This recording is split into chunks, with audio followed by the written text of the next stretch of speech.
send us more filters. They're on their way from China, so I'm looking forward to seeing what's in the box. What's in the box? But Prima Luce Lab, we'll talk about a NEEF giveaway. So more news on that, and we also give away gift certificates to Camera Concepts. By the way, with Camera Concepts, they are open. The fire is cleared. So they're just going through some remodel, and they will be back to a full showroom probably by the end of the month. So that's good to know. And at our super giant level, we have Masters of Pix Insight and IP for AP. We give away a free Masters of Pix Insight workshop every Friday night and a free IP for AP yearly subscription once a month. So again, go sign up for the giveaways at www.astroworld.com. We also have a ton of member sponsors, and if you want to know the member sponsors, if you want to become one, go to our Patreon site and sign up. We have about 25 people on there now signed up and donating to the show. It just makes for a better show and allows us some time off, maybe some time off of work to actually come up with topics. But you definitely go on. We have a bunch of different levels from $5 to $50 a month. So go check it out. Quasar members, Dr. Ascari, John, and Chris. Black Hole members, we have 6 now, so thank you so much. And I wish I could name everybody. It just would take forever. Red Giant members, Main Sequence members, Protostar members, and the White Dwarf members disappeared. Whoops. Sorry, White Dwarf members. Oh, there you are. There you go. You're right there. I must have went too fast. So next Wednesday night, we have Richard Wright finally going to come on. We were supposed to be on for a live show at Winter Star Party. Unfortunately, the internet didn't agree with us. So he's coming this Wednesday to do a recap of Winter Star Party, and he's going to hang out with us Wednesday night. We got one new guest at the end of this. That's going to be really cool. So March 25th, afternoon show.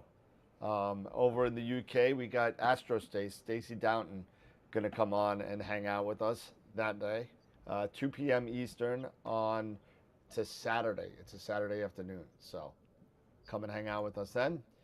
And then April 5th, we have Warren Keller from Masters of Pix Insight and IP for AP. He's going to show us some new tips and tricks on Pix Insight. Pavel Kagas from Moravian Instruments, from Moravian, gonna come and hang out and show us that monster CCD camera he's got going. Hopefully, it's gonna be really interesting to see what kind of cameras and new developments over at Moravian. And then coming in June, and this is somebody that I've been hounding for a while. So coming in June, and she told me she didn't want to come on because it would interrupt her schooling. So coming in June, we got Helena from Helena's Astrophotography coming on to hang out with us in June after her schooling is over. So it's going to be a lot of fun to have her. And then come hang out with us. Shawn, are you there? Yeah, yeah. You just totally like weren't moving for a couple seconds. So I thought you were frozen. No, I was just listening to you. Just join us on our other social media platforms: Discord, Twitter, Twitch, Facebook, Instagram, and all that. So thank you so much for all of that. And we are back to the live. And no Brian May, Tom. I'm trying. I've been trying for a year. I'm like the guy from the Shawshank Redemption that sent a letter a week until he got more books. I've been trying to get him, and I've gotten his age, his manager like 15 times. She knows me by name. Her name's Jenny, knows me by name, and she's like, no, he's busy. Da, da, da. I said, all right, I'm gonna keep on trying. So we'll see. But whatever. As far as just, I know there was a couple things on the chat. Eric is fine. He went through the surgery. He texted me an hour after he got out. They kept him for overnight. He's home now, and he's fine. He'll be going for some tests later on, but he's in good spirits. He's good. He basically texted me and said, "Well, that wasn't fun," so ablation surgery is not fun. I know people. My wife being a lawyer for medical malpractice defends the doctors. I get to hear all these horror stories about surgeries and stuff. But his went fine, and I knew it was going to be fine. So glad that he is up and coming and hanging out. So, okay, I'm gonna stop talking for a second. And how's it going, Yeah, everybody? would you? I'm, You I'm, just I'm, rambling on. that's what I do Well, for the first 10 minutes. That's what I do, and then I let Eric ramble for about 20 minutes, and so. But if Eric was here, he would be saying, "Smash that like Hey, button, hit that like hey, button." You know, if I can make a request, please a go. moment of My silence, mouth. I'm getting cotton mouth here. Come on, a moment of silence for the bass player, Michael Rhodes. I mean, our guys are kicking the bucket big time. telling you. When is Mick Jagger gonna kick the bucket? Jeez, that guy's like 150. No, no, it's more about Keith Richard. Keith Richards. Yeah, I was gonna say. Yeah. I mean, it must be that complete blood transfusion he gets over in Switzerland. That Oh guy looked God. like death warmed over 40 years ago. He's I got a nice meme with when Lamar Odom went on a bender, and and, and he's like effing amateurs on it. There he is laughing with a bottle of Jack. But Well, you know, That's you awesome. know, it's funny, Sean, you should say that because I was reading his book, and he was talking about when Graham Parsons was trying to get him to get to do heroin. He says, "Hey, look, I'm not going to die. I did heroin," but he said Graham tried to get me to do that Mexican heroin. He says, "No, if you do heroin, it's No, got to be pharmaceutical grade," and so that's what's sticking with his blood: not pharmaceutical that grade heroin. Mexican crap. Oh my goodness. Now we're gonna have all the Mexicans upset with us, putting down their coke. Yeah, no, we're not putting down the Mexicans. We like the Mexicans. Everybody's good, Yeah, it's but all good, guys. It's all good. but I am super excited for Neef coming up. We're 5 weeks away from NEAC and Neef, and I'm gonna switch the camera real quick for a second because this camera I can't autofocus with the studio camera. But let me see if I can find it real quick. There we go. So this is my other garbage camera, and we'll do that. There we go. And I got a bunch of giveaways for Neef, and this is what some of the money from Patreon and stuff has gone to. So there's one thing. There you go.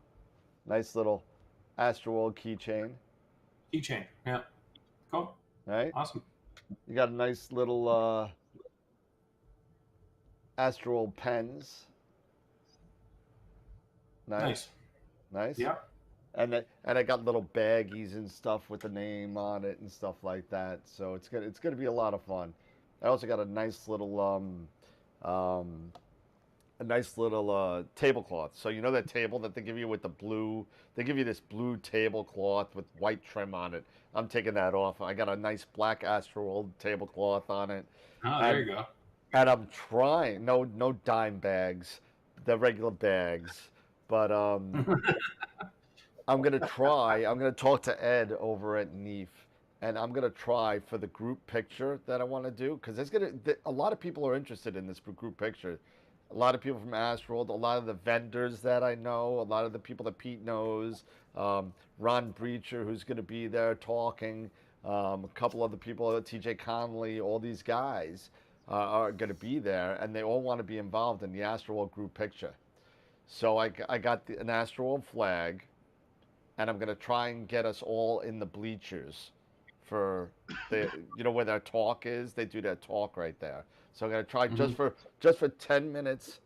It's gonna be a narrow window of time, and if it works, so we got to go in, we got to go out because they have their speakers there. So I'm gonna set up a calendar. I'm gonna try, but that's my plan. If not, we'll just do it at the table, and that's what it is. But I'm gonna try. Yeah, it's going to Um, be a fun event. I yeah. wish I could make it. I just can't with what's going on here, so it's unfortunate. But maybe next year we'll see what happens. See how it lines up. Does Canada have anything like that at all, or We did. We had for two. It was 2 years. We had Astro Cats. It was called, and it was a show like Neef. Probably not as big as Neef, but it didn't. It didn't go over well for some reason. really? The first year, like I mean, it seemed to have a good turnout from what I could tell, but it didn't go over very well, and they ended up not doing it anymore. It just wasn't feasible financially to keep doing it. So a lot of the manufacturers weren't going to come, so because they didn't have really good success in the last the last two times that they showed up. So something to that effect, anyways. I don't know, but yeah, Wow. I wish we did have something like that here. That would be awesome. Yeah. Wow. Hey, Sean, how many years did it go? Because once again, it takes a bit of a following. It takes a couple Yeah. of years to get a following, and you just can't expect Yeah, it after it two didn't. years. It was only. It was literally only two times that they ran it, and Yeah. I don't Yeah. even know if it was back to back years or not. But I think one was in 2013, if I'm not mistaken, and there was another one there as well. I just can't remember when exactly, but it didn't go over. Yeah, and they just never did it again. So Yeah. That's a shame. That's a shame because Canada, yeah, it Canada is. could use that. I mean, Yeah, we got one in the east, one in the west. The west is obviously hmm the larger of the two. But hey, what UK has PAS, and there's a couple other ones out there I know, but I mean, it's a shame that they don't have anything there. So what are you gonna do? But Yeah. go to so Neve. yeah, go to Neef. Yeah, what is it? I mean, how many? Well, it's got to be like 12 hours for you, drive. Yeah, it would be a long drive. Yeah. I don't think I would drive it. I think I'd definitely fly in, but um, yeah, you know what? I really wanted to go. I'm really bummed about it in a way, but like I said, to you offline, something important is happening, and I want to be there, so can't really Yeah. swing it. Yeah, no, it's a long trip. It's a long trip. I mean, so this year for me is going to be incredible as far as me driving all over the country again.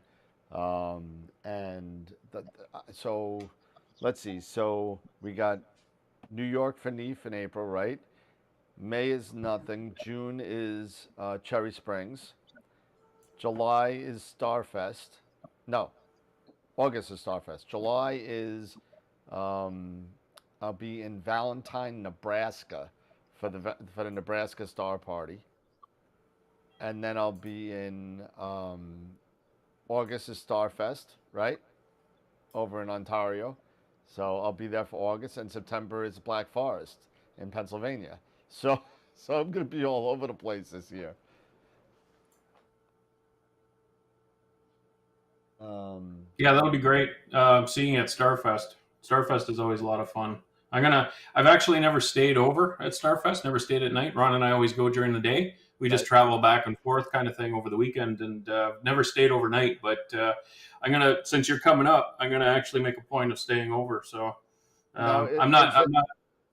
I'm not into camping by any stretch, but No, no. no, I thought. that's why we have a cottage, right? We don't go camping or anything. We go to the Oh. cottage and there's TV, there's indoor plumbing and all that stuff. So we got a question on when is Starfest? What is it? August 17th? Is it It's in August. Yeah, I don't know the exact date, but I think it's around August 17th. Ontario? I think it's August 17th. So Starfest Ontario. Why is all the 2022 stuff coming up? 2023. So where do they have that? Like up at Algonquin Park, or is it? No, it's a campground. It's a campground that's near. Oh, geez. It's just sort of north or maybe, the campground is River maybe River Place Mount Forest. Campground. It's near Mount Forest. If you know where Mount Forest is in Ontario, Mount it's Forest. Mount Forest. yeah, Mount Forest is north. It's north. It's Is that like cottage about an country? hour. No, no, no, Is no, that no. It's sort of midway. Midway. It's about maybe an so? Is it hour and a half drive from where I so? am. So it's kind of like Barrie or Aurelia, somewhere in that area, or No, no, no, more not on the that far. west. No, not that far. No, no, no, no. Down closer to, down closer to. Well, I don't want to say close, but down closer to Guelph sort of way. Okay. But it's still it still takes you about an hour or so to get there from Guelph. So, Yeah, so it's a but little it's held Guelph in a and campground that's a remote area. yeah, Guelph and Kitchener looks like it's about an hour to an hour and a half south to southeast of the camp. So Yeah, that's right. Yeah, that would be about right. Yeah. yeah, so the closest town it looks like is Durham or Hanover. Okay, Durham. Okay, know where that is. Okay, it's about I guess well I mean if- half an hour south of Durham maybe. So and that's August 17th to the 20th.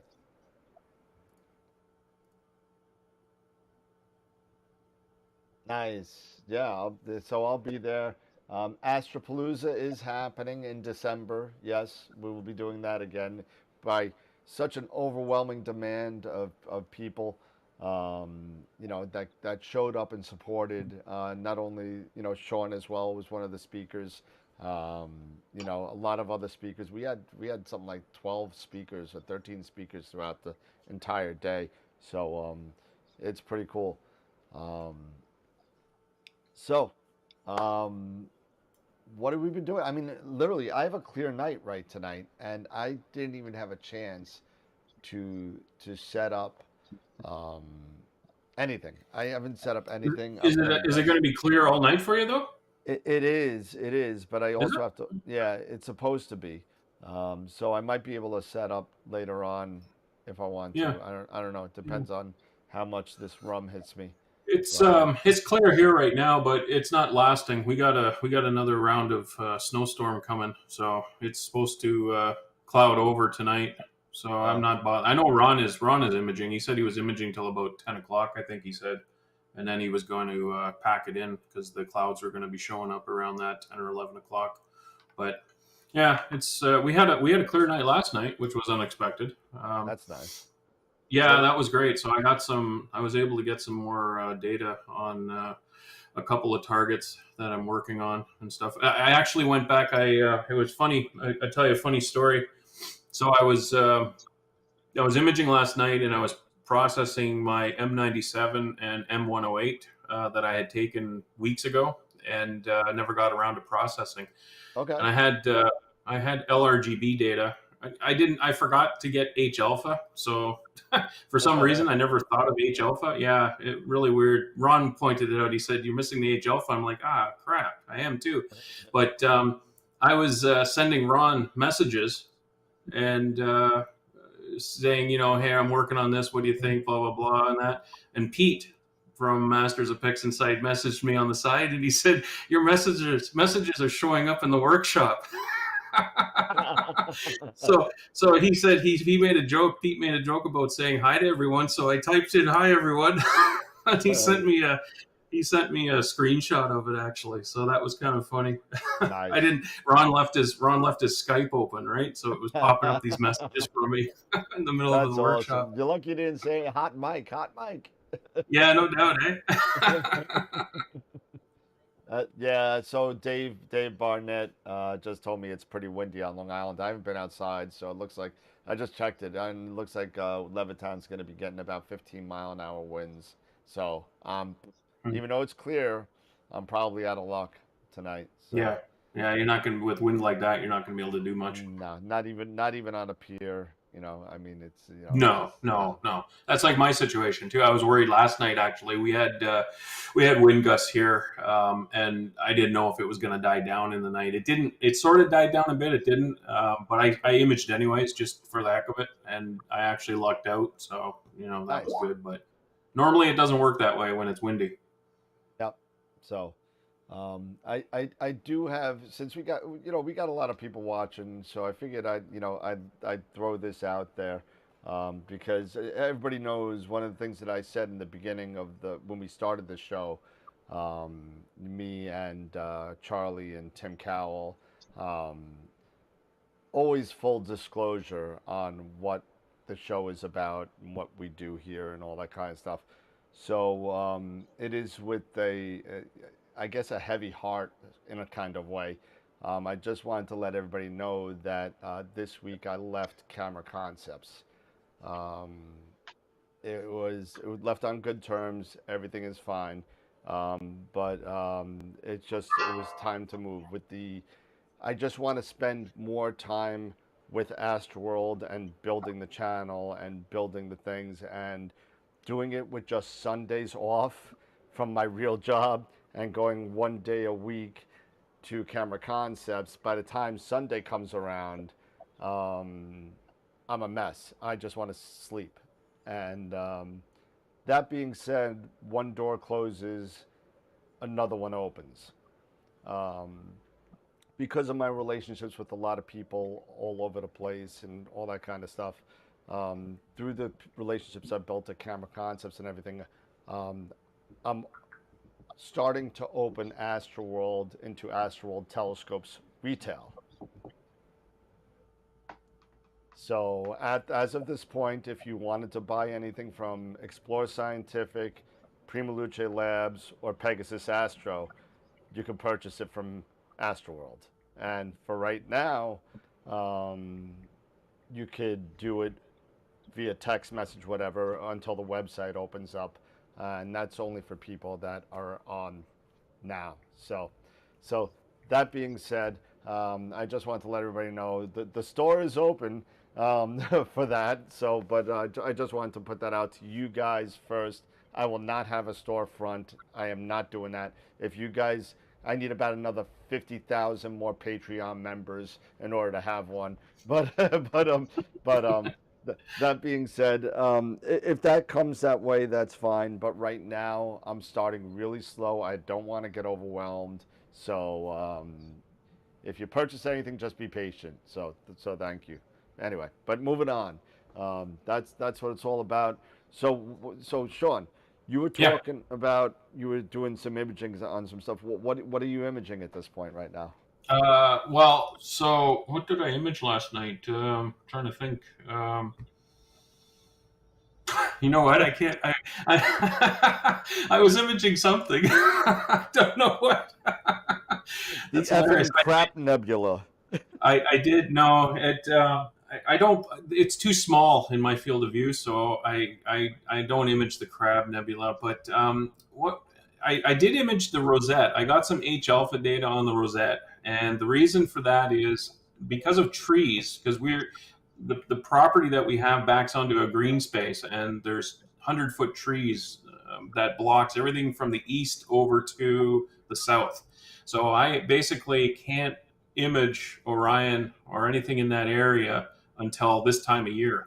Yeah. So it's starting to emerge from behind the trees at a decent time, and I get maybe about 2 hours at most if I'm lucky before it gets too low and it goes below rooftops and stuff like Yeah, that. that So goes on the. What is that? Your house in that picture? Is that what it is? That comes around the back end of the house, or is that? I remember. yeah, I remember you doing the video of the stellarium. Um, yeah, yeah. So there's trees, and then there's a privacy wall for the patio and stuff like that. So that blocks a bit too if it gets too low. But I was doing some data on that, and the other data. Let me just look here because now it's bugging me. What I was shooting? Oh, I know what I was shooting. I was shooting the California Nebula. I was getting some data on nice. that too. Yeah, I did that for a while before I switched over to the Rosette. I wanted to do the Orion Nebula because I haven't done the Orion Nebula in quite a while. It's been a lot of years actually. Done the Horsehead and the Flame, but not the Orion Nebula. So I wanted to go back and really give it a go with the new setup that I'm using, the Starfield 8-inch, the astrograph, and Yeah. the I always want to say Starizona, and I got to correct myself, Starizona. Yeah, Starizona. I Yeah. don't know why I've always said Starizona for some reason, but Starizona, yeah, the Nexus reducer that I got for it, which brings it down to F3. It's a light collecting beast. It's just crazy what you can get in such a short time. I've basically I've cut my imaging time, down by a third, really, Wow. because yeah, I just with the light collecting power of this setup, I don't need to go as long as I normally would to achieve the same results or better, really. So So let me yeah, ask you a question. You're in a you're not in a pristine sky. You're no. not. So what are you, like a 6 or a 7? It depends. Yeah, if I'm looking northeast, that's the city center, and that would be a Bortle 8 sky for the most Portal part. 8.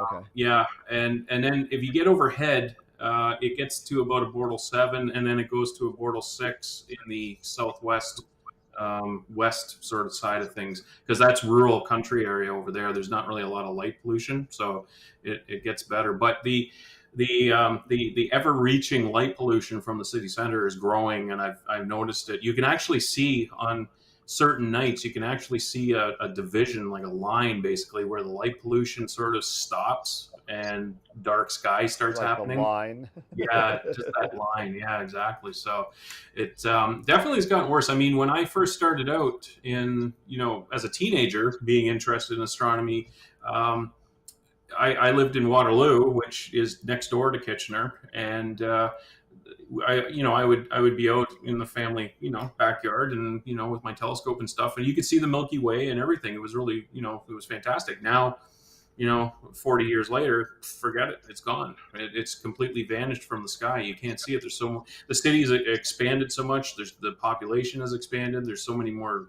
street lights and home lights and business lights that it's completely washed the Milky Way, from the sky. And it's unfortunate that that's happening and it's I've done a lot of work in the last decade on light pollution and stuff and trying to affect change, and have really not gotten very far with it. It's a battle that I'd like to think that we could win, but I'm not even sure of that anymore. Just the way things are going, it's just there's just more street lights, there's more homes, there's more businesses. It just keeps popping up, expanding everywhere. So how do you control something like that? Even if you have good lighting, you're still creating light pollution. It Yeah. doesn't matter. The more you Oh, add, that's like where I am. We've got we did a conversion to LED street lights, and I got them. They were originally going for 4,000K. I got them down to 3,000K, which was great. And they're well designed lights. They really do focus the light where it's needed. But has it really changed much in terms of light pollution overhead? Not really. Instead of an orangey sky, now it's sort of a whitish sort of yeah. sky, from the lights and that. So I mean, it could be worse. I know places that have done 4,000 and 5,000K lighting, but so it could be worse. But yeah, and it just seems like a losing battle, and it's unfortunate because there's a connection to the night sky that we all have, that we all share, and even if we don't realize it, and it's being lost, and we're also Sean, it's funny you should say that because I hmm, can remember as a kid growing up before I moved to California, we used to have a cottage up at Honey Harbor, and we yep, would drive okay, Highway yep, 27. And you remember you'd go up to places like Bond Head and Thornton. And I mean, it was just a 2 lane road at the time until you hit the Barry, and then you just take the freeway up. But I was yep, up there about 5 years ago, and I mean, I can't believe the amount of expansion that these little communities that I yep, remember as a teenager, how that it's just expanded now, like Orangeville. yep, Orangeville yep. is just amazing. So you're Yeah, right. Orangeville has gotten really bad. Light pollution from Orangeville has actually crept into some dark site areas that the astronomy club used to go to, which was out near Listowel area. But the light pollution from Orangeville, even though it's a fair distance from that location, that dark site, still impacts the sky. It still reaches up about 40 degrees or 45 degrees into the sky, the light dome from Orangeville. So Yeah. it Wow. yeah, it's really, it's crazy to see the amount of growth that's occurring, and how quickly, just in the last 20 years, 30 years, how it's changed so much, and it's gotten so much more worse than it ever was before. So, it would be, like I said, it would be great to think that we're going to be able to win this, but without some really strong legislation, on the government level, federal level, I don't really know how it's going to be controlled and Yeah, how it's going to. and I mean, and I hate to get politics into this, but you know what? Yeah, yeah. It is political, and Hmm. it's unfortunate that it is, because you know what? The businesses pay the politicians, and then the Hmm. politicians work for the businesses. So if they, Yeah, if the businesses want the lights, they're going to get them, and yeah, that's right. Yeah, yeah, that's exactly. totally unfortunate. And I Yeah. remember when I was doing my light pollution talk, I guess about 6 or 8 months ago, when you chimed in on that show, Sean, and I Hmm. know that you've been an advocate for dark skies and controlling the light pollution, and let me tell you, you've done a great job up there. But you know what? And it's not. I don't envy you.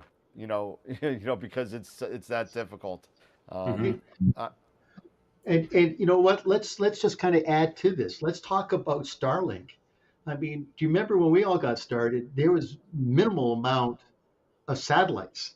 Now it doesn't matter what image you take. You're getting satellite trails. You're getting everything through there. Even though Yeah, you can't take it out, there's still a lot more I satellites haven't that had are. yeah, I haven't had any problems with Starlink. We've had Starlink go over my area and stuff. I haven't had any impact on my imaging. Probably because it's been cloudy so much, but I haven't had any real impact from that. I do get, depending on if I'm pointed in the Orion direction, there's a lot of satellites going through there. Um, if I'm pointed at the Iris Nebula, that direction, there's at that time of year, there's a lot of satellites traveling through there. I'm not so much concerned. To me, it's not like if they start putting up billboards in space like they were talking, like Pepsi billboards and stuff. That like okay, that's a different story. But I'm not so much concerned about the satellite, at this point, anyways, as I am what's going on the ground, and the severe amount of light pollution that is happening. And that they just recently came out with a new research study that showed that what they thought was the growth of light pollution of 2% a year is actually more like 10% now. So yep. they actually got that wrong, and they've corrected it, and it's worse than we thought, which is really scary. I kind of wonder, and I see it creeping in, like where we have our cottage. It's up north, and it's about a 2.5 hour drive from me where I am here, and it's in a Bortle 2 sky, but I see from Owen Sound and other smaller towns even the light pollution creeping in. There's light domes that are emerging on the horizon that weren't there before. So I'm not sure what what the end is going to be, the end result's going to be with regards to all this, but hopefully we don't lose our night sky completely, because that would be a really sad thing, I think, if that I, happened. they didn't even figure it out in the 24th century. You take a look at Star Trek, Yeah. and you see all these, like, people have their own ships in the sky flying around all Yeah. over the place. Yeah. Yeah. So they didn't figure it out in 400 years, or so whatever. So I don't think it's ever going to go away. But Yeah. can you just imagine what it's like to be an astrophotographer when you got individual airplanes running around? Yeah. Can you It'd be a nightmare. Yeah. Oh my God, it's gonna be I'd horrible. probably just take up Xbox or PlayStation at that point. I'm telling you. You know what? Everything will be virtual anyway. You'll be wearing glasses and stuff, and you'll be seeing into space. No one's gonna own a telescope. It's all gonna be virtual. It's all going to be AI and everything Yep, too. Yeah. Yeah. absolutely. Yeah. Uh, as That's long the as way the it's not Starnet, future. we'll be fine. You know. AI. In the comments there, I'm not sure what his name is. He's a buddy of yours, Dan DB. Yeah, Dave Barnett. Yep. Dave Barnett. Yeah, he said, and he actually has a good point about LED because it's cheap. It's a Jevons paradox basically that's occurring with it, where because it's so cheap to operate, and they're lighting up more and more things that weren't normally lit up before, Yep. which is only adding to the problem. And that's a really tough topic to address, because people don't seem to, at least in my experience working with, or talking with officials and stuff like that, city officials and regional officials and, different levels of government, people don't understand that just because it's LED doesn't mean that it's, automatically environmentally friendly. It isn't. Right. It's not. It can be just as bad. Yeah, it can be harmful too, and it is harmful. So there's a lot of education that's required, but there's a lot of what I would say, we got to dispel the false notions. There's a lot of false notions around light, that somehow it protects you, it keeps you safe and stuff. Well, that street light, shining doesn't call 911 if there's a problem. It Yep. doesn't really, light is not. And the same with insurance companies. Some insurance companies, I even heard, were saying for safety and security of your vehicle, to park it under a street light. Well, that's probably the worst thing you can do, because it lights up the interior. Yep. The guy can, or the girl can see, what's inside, make a quick grab. Yeah, done. So I'm gonna, what is it? I can still that Clarion pull-out radio, whatever. Yeah. Or the what they call it back in the night, the Benza box. Is that what it's called? Benza box. Yeah. But I digress. But yeah, and I made a point in there that said, in all seriousness, to your point, lights really technically, in a lot of cities make crime worse than what it is with the lights off. Yeah, there was actually research studies that they conducted back 2010, I think it was, and they actually did some studies in Calgary and Chicago apparently, but the studies that I'm most familiar with happened over in the UK, and they kept one town lit the same, and they increased the lighting in the other town. And the crime rate in the town that they increased the lighting went up dramatically. Yeah. That's not surprising. Yeah. That doesn't surprise me at all. No, it doesn't surprise me either. But nope. Some people find that shocking, and maybe not. Some people find that not believable either. But the research is right there. The funny thing is, I think a lot of people are still under the old kind of like, I want to call it like the caveman kind of mentality, where dark is scary. And, well, people have a natural fear of the dark. Sure. I think that's instilled in us from childhood, really. Yeah, from running away from the dinosaurs. I mean, that's well, that too. Yeah, exactly. Yeah. So that doesn't help. That makes it tough too when you're trying to educate people about light pollution and how to use light responsibly. You're dealing with that notion, of dark is scary, and I'm going to get, someone's going to mug me, or something bad's going to happen to me, and you have to dispel that, but it's very difficult to do, and it's really ingrained in a lot of people's minds. And coming from a person who has been mugged, dark isn't that scary. Right? You were actually. Oh yeah. Huh? I got really drunk at a bar one night. I was walking home. I stopped at a 7-Eleven. I got a bunch of stuff. I had like $300-400 in my, and three guys that noticed me from the bar jumped out of their Jeep and took all my food and all my money. Oh no! Wow. I didn't get hurt. They were just like, I was like, dude, just take it. I'm too drunk. Just go. Yeah. And then I walked back to my friend's house, and I was like, yo, man, you got a gun? We're going to go find these guys. And he talked me off the ledge, so nothing happened. But, but, go all Clint Eastwood on them. Oh, man, you feel lucky, punk?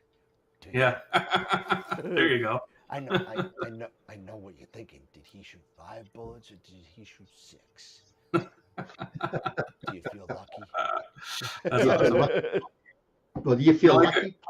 You're like a Cliff Clavin of movie quotes, Dan. Am I not entertained?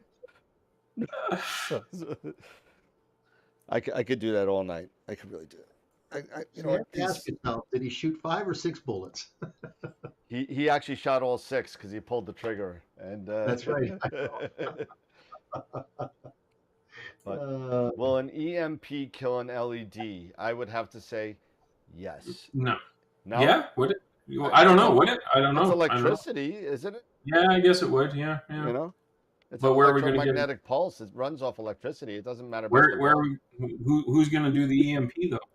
Just make sure you get like one of those one of those bags that like protect you from the energy pulse. What is those bags that they called? I don't know. I never heard of a Oh, bag that protects you from the energy pulse.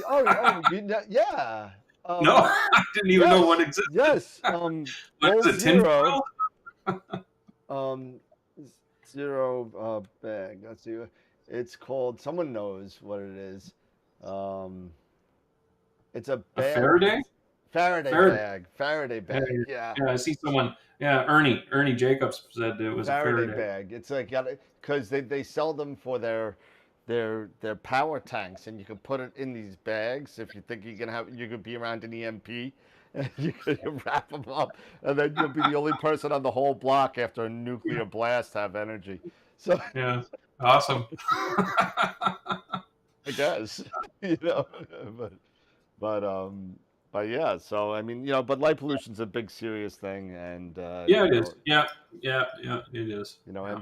and being what we all do and what we all love, and if you could do anything with your local congressmen, senators, or representatives, just write a letter, say, get involved with your national dark sky advocate Hmm. in your area. I know there's plenty of the U.S. What is it? IDA, I IDEA, yeah, IDA. yeah, International Dark Sky Association. Yeah. Yeah, IDA. Yeah. So, Darksky.org, I think, is their correct. website. Yeah. Yeah. I know in New York we had Gary Citro, who was the president for a while. Um, he watches the show, but I mean, let me tell you, um, just get involved. The more people that get involved, the more of a Yeah, the chance you more have. people that speak up and have something to say about it, that is going to help create the dialogue, the conversation that needs to be had with regards to it Yep. and whatnot. So I actually found it interesting, though, in my just not to drag out this conversation too long, but No, it's I a good found it conversation. interesting. I found it interesting that in the years that I was doing light pollution, I had the least amount of help from amateur astronomers. Really? Yeah, yeah. They just were not engaged in it. They even like the local club here that I used to be a member of, and I'm no longer a member of. But it was like pulling teeth to try and get people to actually engage and be active and do something with regards to the light pollution problem. And um, it was quite surprising to me that that was the case. But I got more help from people that were in other groups like nature groups, bird watchers, Hmm. and other sort of groups of that type that they were actually very interested in helping versus the amateur astronomy community that's here. So that was a bit of a shocker. Yeah, and Dennis brings up a good point. A lot of people kind of when they you talk about light pollution with people, it's like it's not a top of mind thing. It's like light pollution. I'm worried about where I'm getting my next paycheck from. What are you talking Yeah, about light pollution from? yeah, You know, I know. so it's unfortunate but you know what? There are all these little things, and it starts with maybe something like light pollution that maybe rolls over to less crime, which rolls over to more income, which rolls over to better Hmm. schools, which rolls over Yeah, you know which rolls over to more sleep for the rest of us because you don't have a blaring light in your bedroom window at 3 o'clock in the yeah, morning. yeah, yeah, yeah. So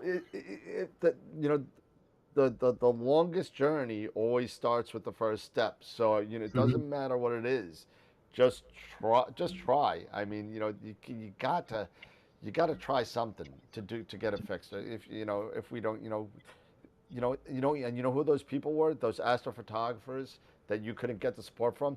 Those are the gosh darn mono narrowband shooters that don't give a crap about They're the planetary imagers.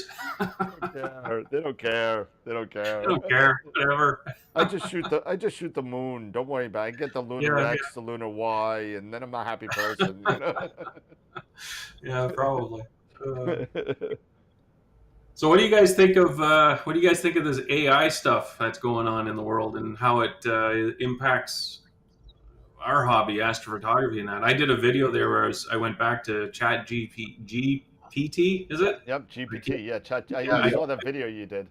I keep reversing it. I actually, throughout the video, someone pointed it out, but throughout the video, I'm saying Chat GTP, not Yeah. GPT. GTP rolls off the tongue better.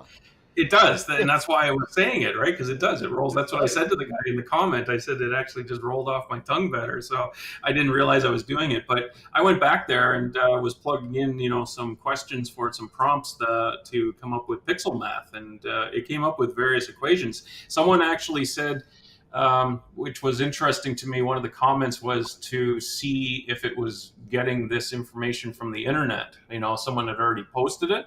So I did a search. I took those pixel math expressions that it gave me, and I did a search on each one of them, and nothing came up in Google with regards to it, those specific ones. So it created some unique pixel math of sorts for what I was asking, what I was prompting it, and it did work. I did try some of them. That's what I was going to ask. I mean, once it fed you the symbols and everything you needed to do. Yep. It actually worked? It actually did work. Yeah, I tried it. Now, did it work? Did some of them work good? No, not necessarily. Like I did one for LRGB, combining luminance into RGB data. That one, it sort of worked. You had to play with the value a bit to get it to do a good job. I think if you just do the normal way in PixInsight of adding luminance to an RGB image, works fantastic. It's a lot better. But for the narrowband stuff, it did a great job. It came up with some blending expressions for blending images together and things like that, and that worked well. So it was really quite interesting to see. And I'm going down this rabbit hole of AI, and it's endless. It just I keep bookmarking different sites and stuff like that, and it's just really incredible what you can do with it and what's emerging and so fast. Like anything, once it gets refined, it'll be much better. Mm-hmm. It's just starting right now. So I mean, it's pretty impressive. It's pretty impressive. It's very impressive. Yeah. It's pretty cool. And sooner or later, all you're gonna have to do is say, "Hey, make this picture good," and it's gonna be. A lot. I don't know if I said that in the video or not, but I had a buddy that back when I used to go out to the dark sites. This goes back to like 2010, 2011, maybe 2012. I don't know, somewhere in there, anyways. But we actually were sitting there one night. It was like 3 a.m. and stuff. Where our rigs are imaging, and we were talking about stuff, and he said he would love to have someone make a program that he could just throw all of his data into, and it would spit out an image for him. And this AI stuff, with the way it's going, I started thinking, maybe his dream is sort of coming true, because it's headed that direction. It's going to take. I personally, I wouldn't want to do it. It would be interesting to throw your data in and see what it gives back to you, what the result was. But I would want to take the artist away from what we're doing. That I think is a really important aspect of it. But certainly the AI is playing a role, and it's going to be useful, I think, in the image processing and maybe even the acquisition side of it too at some point. I don't know. I'm not sure where it's going to go, but I'm sure we're going to see more and more things emerging with regards to it. I mean, my email client just got updated, and now it has AI in it that I don't even have to write an email. I just tell it the topic, and it writes an email to my colleagues or whatever and says, hey, blah blah blah, and that's it. you need to send me that email client, because I need somebody to write my emails for me. I can't do it. It did. I tried it a couple times, and I was like just blown away. I was like, I don't even have to type anything anymore. I just sit here and give it a keyword. About narrowband imaging. Yeah. But I saw this in the chat again. and I am so tired. And this is something that's been going on through the last number of new advances in astrophotography. And I'm really annoyed at some of these people that are really going out there and saying that everything that's new that comes out is cheating. You know, Yeah, it's first, not. No. first, Yeah. what was it? It was like Noise Exterminator was cheating, and Blur then actually Blur Exterminator got the worst hit with regards to that it was cheating. It was and then actually SPCC got yeah. that, and they got Yeah, yeah, sold, yeah, yeah, yeah, yeah. I and have her. now Yeah, this GPT thing, whatever, this is cheating. You know, it yeah. wasn't too long ago where um, camera assisted polar alignment was called cheating. Hmm. Now, I don't know if many of you know that, but let me tell you something. I guarantee you about 90% of you people use camera assisted polar alignment today. I do. So Yeah, so do I. I mean, yeah, everybody yeah, does. Come on. You use yeah, SharpCap, for you sure. use PoleMaster, you use whatever. But now it's a fact of life. The screw getting a broken neck trying to use a polar alignment scope. You know what I mean? You know, these things. I remember one time I got down on my knees to look through the polar scope and I couldn't get up. I was getting old. Yeah, I'm I've done like, that. oh, crap. I got a crink in my neck for 2 days Is when that I was right? doing Yeah. polar alignment with a Schmidt. I'm like this. There was a guy that did. I think it's called Astrophotography Tutorials on Hmm. YouTube. It has a green eye logo. Funny guy with a hat and a beard. It's pretty cool.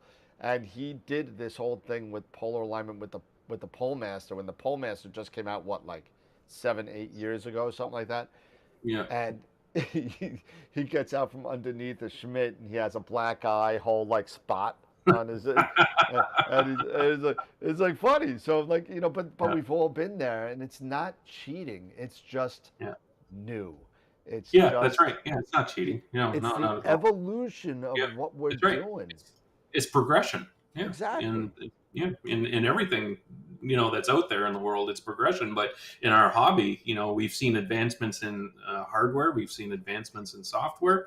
It's not cheating to use those tools, and to your advantage. And that's I think with like Blur Exterminator getting a bad rap initially and stuff, people talking that it was using Hubble data and that to inject that into your image and somehow make it look better. That was just some weird talk, like crazy tinfoil hat sort of stuff to me. Fake But news. Fake news. yeah, yeah, very. But Russ actually, if you took the time to read Russ's website and what he actually goes into discussing, he addresses that stuff, and it's very factual and it's well written. It sort of dispels those people that were saying that it was cheating and stuff, because And it isn't. It just isn't.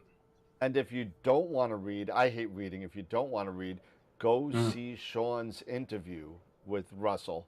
Yeah, I yeah, mean, exactly. Yeah, you you know know, what? I forgot about that. That's uh, right. Yeah, it's an yeah. awesome So, interview. If you want to know some of the background on what goes mhm, on with Blur Exterminator, yeah, Shawn asks some really good questions and he goes into detail. So it's like hour yeah. and 15 minutes. Russ got into a lot of good details in that conversation. It was really really good. Yeah, it was a So great let's expand great upon conversation. that. What's If that? you're using, let's expand upon that. If you're using Photoshop, is clone stamping cheating? Huh?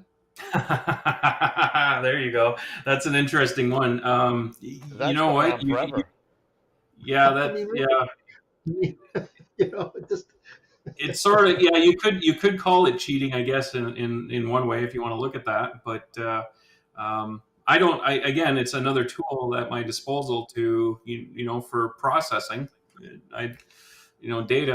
I don't see anything wrong with utilizing it in No. whatever fashion. I mean, I've used the paint tool in PixInsight to Yep. mark out some halo problems or something once the stars were removed, just to get rid of some halo issues or something, or an imperfection somewhere.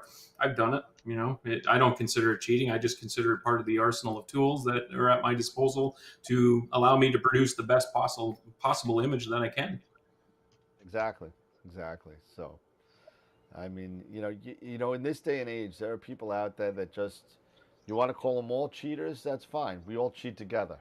You know what I Yeah, mean? One way or yeah, another, we all cheat. yeah. So, That's right. Yeah, yeah. you know, uh, my idea is a program to show 9 images in a 3 by 3 grid in the center of the image, the original, and the other 8 are the output of processes you work. Oh, that's pretty cool. So you got like the center image, and you got all around it the images that you're working on. That's cool. But yeah, no. Our plastic diapers cheating.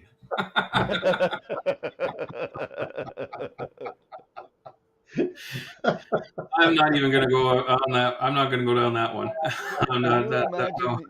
I mean, if we just Yeah. stopped, just evolving. I mean, we would be stuck with, Galileo scopes with the 30 millimeter, paper towel roll. I mean, Exactly. so, Paper so, towel. that's what, he didn't use something much better than that. You know what I mean? Yeah, There was no yeah, light pollution in the 1600s, but I mean, hey, yeah. you know. But this lifestyle of astrophotography is a lot of fun. Mhm. It's a lot of frustration, and it can be a Yeah, lot of money. yeah, you know, yeah. It's definitely not a poor man's hobby. That's for sure.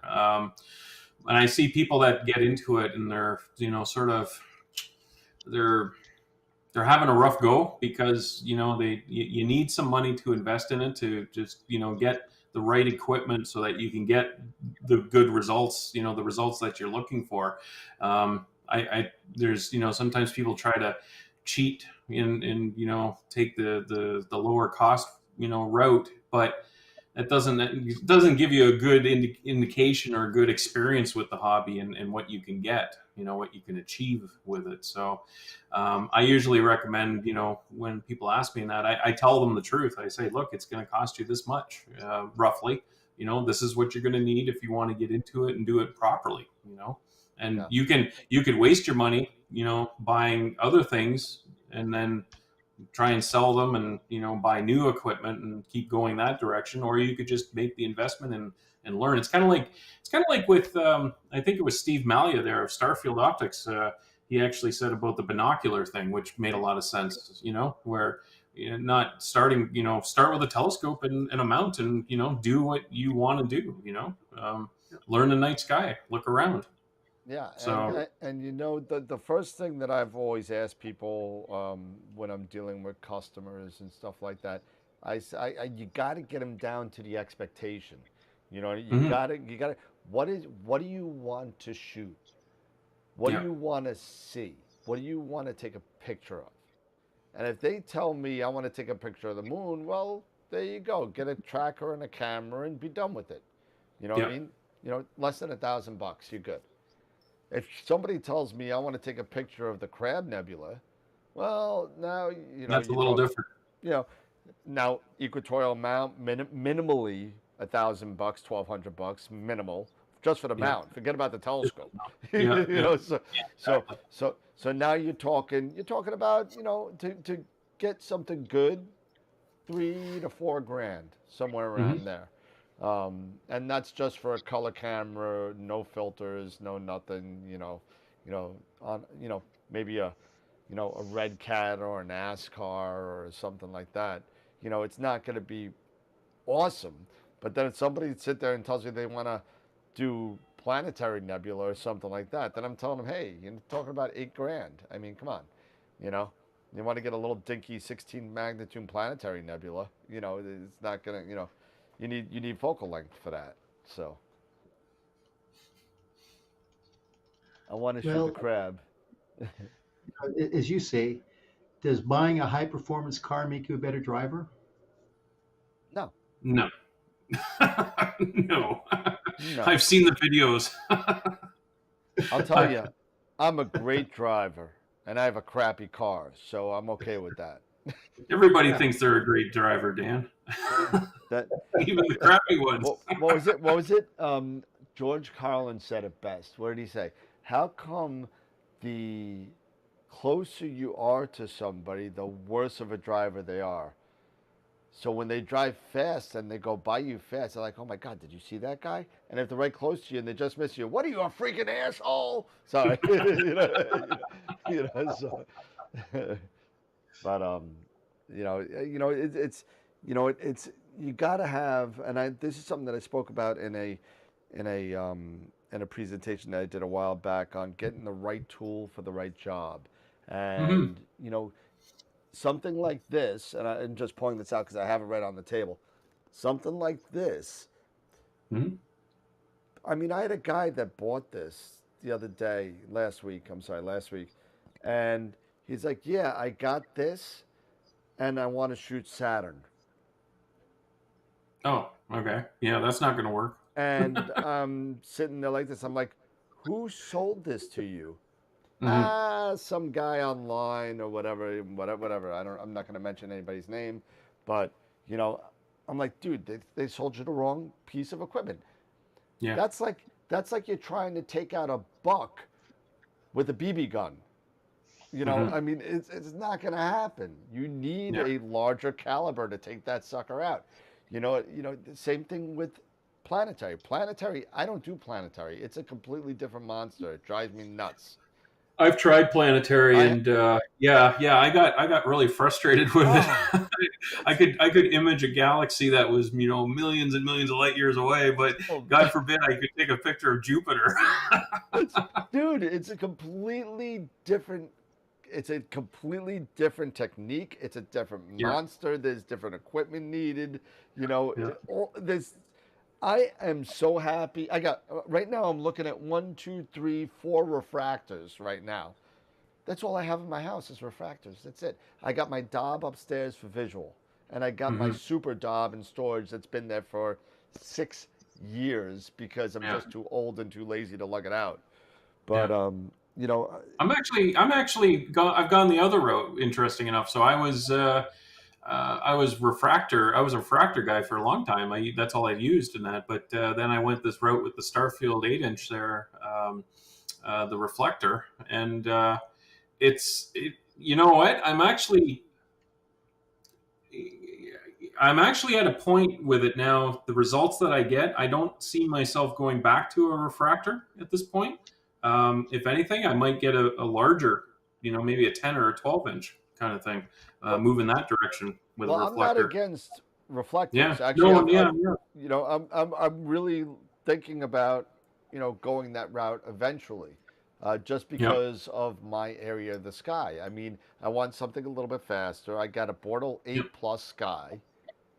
I want to be able to grab those photons with a lower exposure time.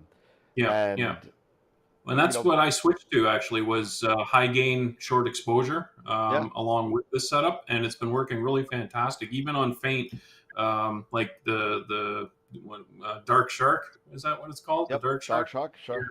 Yeah, yeah, even something like that. I was doing 1 minute exposures, high gain, and I got a phenomenal image out of it. Like, I've never achieved that result with a refractor. In fact, I actually, in my opinion, this is my own personal opinion, but I've used some expensive refractors, uh, you know, ones that cost $3,000 or $4,000 more than this reflector does, and I did not get as good a result as I'm getting with this reflector. That is just working phenomenally for me and catching the light and allowing me to produce some really really fantastic images. So I think it would be for me. I'm kind of hooked on it again. The only thing I don't like is the collimation, but I'm glad that the collimation has been holding well for the most part. I've only had to adjust it twice in the last 8 months, so 8 or 9 months. So that's not so bad. But yeah.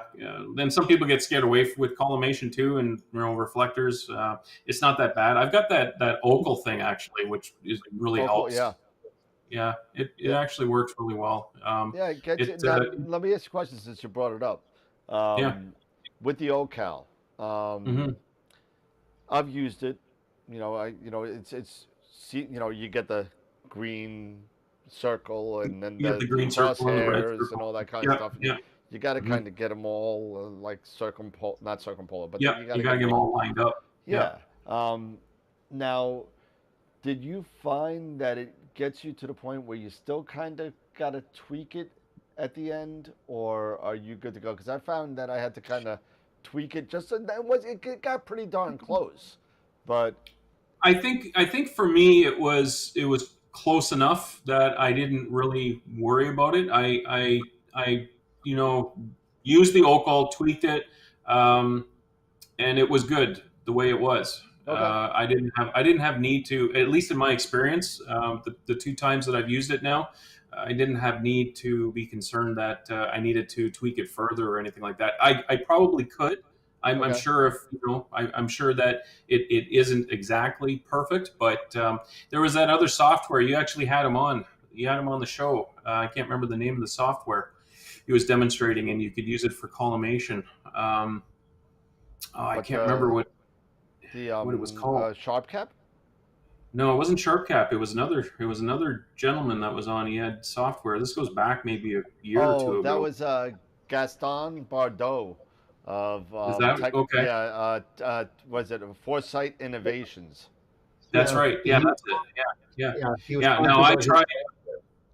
I tried that software. It's a really complicated software. I just couldn't wrap my head around it. And I'm not. I'm a pretty smart guy, but that was tough to wrap my head around. It made me Yeah, feel really stupid. I tried it, Sean. I really tried it, and I tell you what, I'm like you. I mean, I tried it for 3 weeks straight, and I just couldn't get it. And I just thought, you know what, Yeah. there's got to be something simple because you're absolutely right. When it comes time to choosing a scope, you've really got the two types, right? You either got prisms, or excuse me, you got lenses, or you got mirrors. Hmm. And I think it comes down to what people really are looking at is which is the least maintenance that I Yep. have to Yeah, and do. definitely the refractor would be that. Yeah, yeah, And yeah. that's just it. But I agree with you. Is that how do you beat like a good Newtonian? I mean, how do you beat a good RC if it's collimated Hmm. and you Yeah, give it time to acclimate to the temperature? So yeah, you're absolutely right. It's just a lot of people don't want to get involved in it because of the maintenance aspect. But you've yeah, kind of overcome that, and it's just become second nature. Once it becomes yeah, second yeah. nature, Exactly.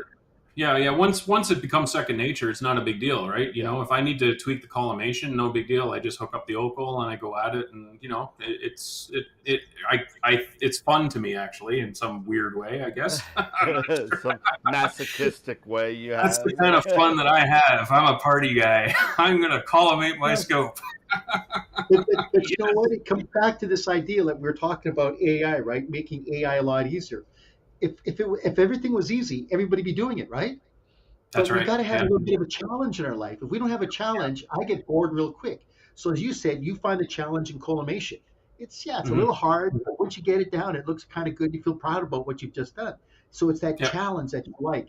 And we really have got a hobby that we've gotten into that's our challenge. We like this Hmm. challenge because only you can appreciate the time and effort it took in to get that image that you finally have processed. And you go, wow, nobody else can understand the time and the duration and this what I had to deal with to get to No, it. nobody else understands the madness. You spend Yeah. what? You spend 25 hours imaging and then another 8 hours processing? Are you crazy? Yeah, so there was a question from Norm. I got a question for you experts. How do you keep the brighter star from being overexposed? Example, white center and a color ring. I've gone down to 60 gain and 30-second exposures, and the stars are still bad. Mm, could be the way that I don't know what his processing workflow is, but the the removal of stars, processing them, and then adding them back in can actually create that problem for you. So now, for me personally, I don't really do a lot with my stars. I in my workflow, I stretch the image after I've done. So what's my workflow? I do the DBE. I do if it's color, I'll do SPCC. If not, I'll jump to blur exterminator, and then I'll do noise exterminator, then I'll stretch, and then I'll do star exterminator, remove the stars at that point. And all I do with my stars is saturation. That's all I do. I do not adjust them in any other way. And when I go to put them back into the image, I'm using Russ Chrome in there, his unscreened star method, pixel math, that reintegrates, and it actually helps to preserve the core and the color of the star, prevents it from being to a great degree, anyways, in my experience, prevents it from being blown out in the center, like what Norm is describing. Nice. So it could be just the way that the stars are being, you know, processed, maybe over processed, and then the way that they're being integrated. Like you can use pixel math and do a bad integration of stars. They can look like, you know, just horrible if you if you don't do it right, basically. So I found in my experience using different pixel math expressions that are out there, I found Russ's unscreened star method is simple, but it actually works really effectively. Nice. I remember that we were talking on Discord the other day about the guy who had circles in their stars. Yeah, and that was the filter wheel problem. No, Or no, no, no, circles in no. the stars. The circles in the stars. It looked like it really looked like that somebody put a contour mask on the stars, and it's Oh, kind of right. like. Okay. Yeah. That one. Yeah. And I was thinking the other one. Yeah. yeah, that was Dave, I think, who had That those was the random artifact. Yeah, those dust 3D modes. dust donuts. Yeah, Yeah. weird, man. That was weird, and that could It all boils definitely down to be. the filter wheel. Yeah, just Yeah, not working. Yeah, just not putting the filter in the right position, depending on the way that it rotated. Yeah, that's what it that's looks all like. it Yeah, was. so Because that I that ran that into that as well, and that just drove me mad. I retook my flats. I did them over and over and over again. I tried all sorts. fail. I talked to Ron. Nothing I said, helped. "What's going on? Do you have any ideas and stuff?" He didn't have any ideas. Turns out, yeah, it's the filter wheel that's causing the problem. So when they implemented the ability that it only rotated one direction, that fixed it right there.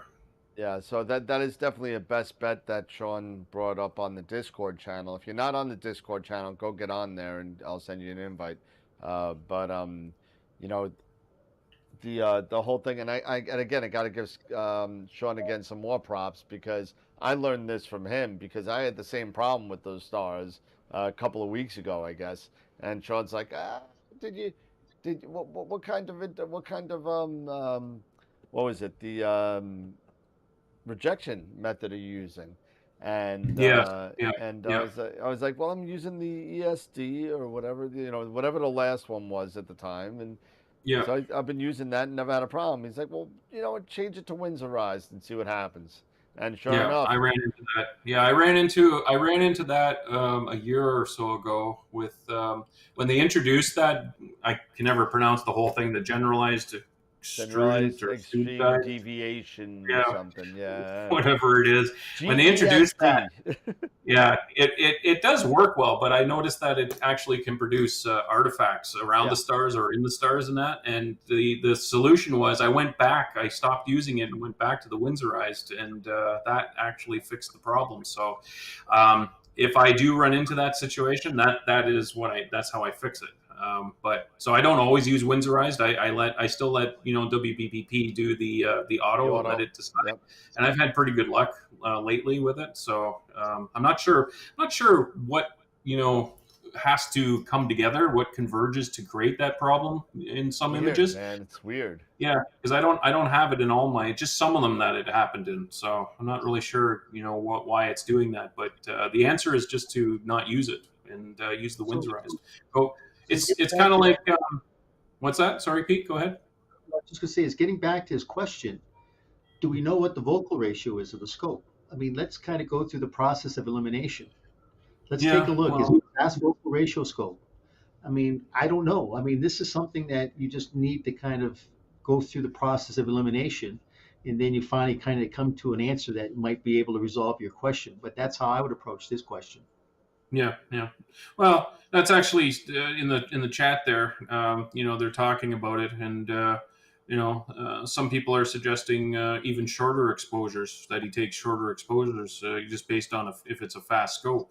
And that's true. I mean, if I'm running an 8-inch f3 myself and I'm getting fabulous results with 1 minute exposures, I have no need to go to 5 or 10. And if I did, I think it would actually work against me. So yeah, you might, it could be a combination of maybe shorter exposures and take more of them. And then, like I said, the processing that's being done to the stars, but also the method to reintegrate the stars into the final image could also be an issue as well. So that's something that would have to be tested out with some raw data just to see what's going on. Yeah, absolutely. I mean, there's a lot of good chat and a lot of good talk in the chat here about the Windsor eyes and who uses it, who doesn't.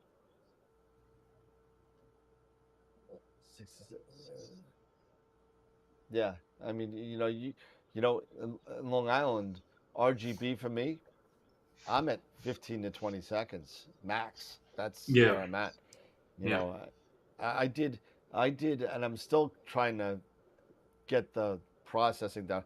I had 1,200 shots, 1,200 20-second shots of, I think it was M42 or M31. I forget which one it was, but WPPP kept crashing.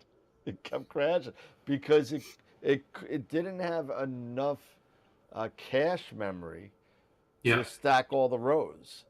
To stack them, yeah, So I had to actually lower the buffer size and raise the memory, and I right. had to integrate it manually to do it. Oh wow, okay. So I had to go through the whole thing, get the masters, then integrate them Yeah. all myself, Mm. and then I get a master of everything, and it worked out. And then the funny thing is, and I brought this up on a show once, I figured out that if you make a change, and WBP has changed, so this may have changed between then and now, but I was able to make a change in the process, in the image integration process, and save it, and then run WBPP, and WBPP ran with those settings that I set for the image integration, and it went right through.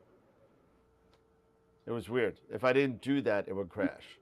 Is that right? Yeah, Yeah, yeah, yeah. And you don't want it to crash when you're processing that much, having it crunch that much data, because that's a lot of hours that it yeah. would take to go through that. I Oh, think the longest I ever had with WBP was 16 hours, oh and yeah. I went to bed. I went to bed, and yeah, yeah, yeah, yeah. I've done that. Yeah, I've just set it up and let it run. Yeah, yep. yeah, That's it. Because and I totally screwed up the stars, but I'm going to do it again, yeah.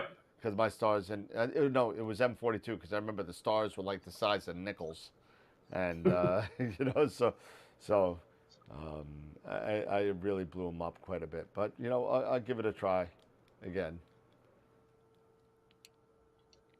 Uh, yeah, you could try shorter. Um, yeah, cool. Well, what I would suggest, Norm, if you want, email me, and I can give you a link. You can upload some of your data, and I can have a look at it and see what's going on. Because it's hard to know, you know, sitting here talking about it like this, whether or not where the problem stems from, whether it's actually during acquisition or if it's during processing that it's becoming a problem. But yeah, if you want to do that, just email me and that, and it doesn't. I don't need a lot. Just upload 10 of each or something like that, so I can run it through WBPP and sort of process it and see what results I get and how things look. Yeah, So that absolutely. offer is open there, Norm, if you want to take advantage of it. There you go. Free tutorial by Shawn Nielsen. Free. Yeah, there you go. I'll even do a video for them. Nice, nice. Yeah, I don't know. It could be me in a Speedo all oiled up. Yeah, exactly. Whoa. Oh, sorry, wrong video. Hot mic, hot mic. Oh man, yeah. This turned out to be a good show. I was like a little bit nervous, because Yeah, no, it turned out good. I mean, What is it was. What's Pete? Pete, what's the beast behind you there? I always see it. You have that mount and telescope. What is that? Well, it's kind of interesting. Is the mount's a mighty mount, and it's a Telview 101. Oh, okay. Dave, yeah, Dave Nagler allowed me to go ahead and use it, and I've had it for about a year just to be able to image. But as I said, the weather's been crazy this year, so I haven't been out since October because we've only had like Right. about 7 days of clear nights. Yeah. But it's as I said, usually around about maybe mid-April to around about mid-October is when I get out to my Bordeaux one skies up at the winery. So it's Hmm. just right where Coloma is, where they discovered gold here in California. Yeah. But as I You have said, a it's just do you have yeah, a like permanent site up there or something or no, what it or do is it's a winery. It's up at 2,800 feet, and yeah. as I said, it's just absolutely beautiful up there. Just dark skies. I mean, it's Portal One, dark Yeah. skies, got a beautiful view from the south to the east, west, and north. Hmm. And it's a paved area, and it's just completely dark. So what happens? I've befriended the owner of the winery, and literally I've just asked him to say, "Do you mind if I just kind of stay the night?" He goes, "Yeah, here, Pete. Here's the keys. Just make yourself at home." And so I just literally just stay up there all night. It's in the summertime up here. It's like it's about 85, 90 degrees. It gets down to about maybe 75 degrees in September, but it's just beautiful up here. So as I was going to say, the next time you guys come out for the AIC show, plan to spend a couple of days. We'll get you up here to Placerville, and then we'll take you up there, and we'll spend some time because it is really just beautiful. And then if you really want to go to a nice area, you can go up to Blue Canyon, and Blue Canyon's just off of Highway 80, and it's right there by Donner Pass, and it's really just another Board One skies. You've got a mountain that kind of hides the sky dome, which is just northeast in Reno, and then you don't really get much of a sky dome from Sacramento, so it's really a dark, dark sky. But the winery is called Jose Wine Caves. If you do a Google search, or do like a Google map, and just type in Jose Wine Caves, you'll see it there. Yeah. That's That's cool. that's cool. Awesome. Yeah. And I bet the wine helps too, right? Yeah, Oh he's God, these wines are absolutely spectacular. I will put these wines up against any of the Napa wines. It's They're that good. it's the best Especially imaging Pete's ever done. he doesn't even He's need a just black and telescope. everything's great. Look at that dark frame. Oh man, that's the best one I've taken. I think my eyes are Well, closed. Hold on. I keep thinking. I mean, I've had people come up there, and people go, "Oh my God, we got to have star parties up here." And I go, "That's the problem. I don't know if I want to because the best kept secret will be out, and everybody will be up there." Yeah, yeah, exactly. Yeah, yeah. You want to keep that quiet, probably. But yeah, Anything else? Yeah. when Jeff Dickerman came out, Jeff goes, "Oh my God, Pete," he says, "this is spectacular." He says, "Man," he says, "I can see why you enjoy being up here because it really is a dark, dark sky." And it overlooks the South Fork of the American River. You can see Cloma, and you can see the old remains of Sutter Mill where they actually discovered gold. And it's the only problem is in the wintertime you just got to deal with the inclement weather. You know, Yeah. Hmm. it's Oh man. All right. Let's see what we got going on here.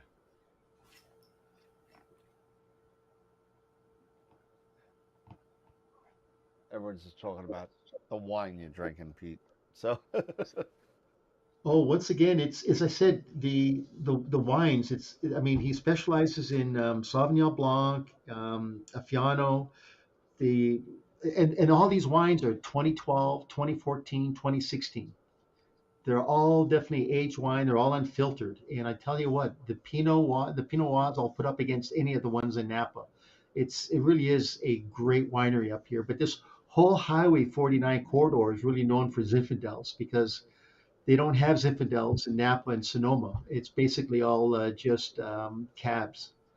And but great Zinfandels, really great Zinfandels up through here. So Shawn, you got to come up the next day I see. Same with you, Dan. You got to come up the next day I see. That's the big West Coast show. So hopefully When they'll does have that? it. In, When do they have that?